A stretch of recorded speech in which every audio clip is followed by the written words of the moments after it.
మా సోదరిమణి కొండ సురేఖ గారు, మా మిత్రుడు పొంగులేటి శ్రీనివాసరెడ్డి గారు, మీ అందరి అభిమాన నాయకుడు జగ్గారెడ్డి గారు,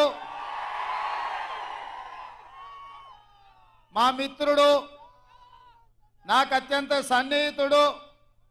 మైనంపల్లి హనుమంతరావు గారు, దుబ్బాక నుంచి చెరుకు శ్రీనివాసరెడ్డి గారు, నర్సాపూర్ నుంచి ఆవుల రాజిరెడ్డి మదన్ రెడ్డి గారు, గజ్వెల్ నుంచి నర్సారెడ్డి గారు, అదేవిధంగా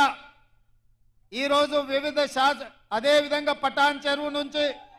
తాట శ్రీనివాస్ గౌడ్ గారు, చాలా మంది జిల్లాలో ఉండే నాయకులు,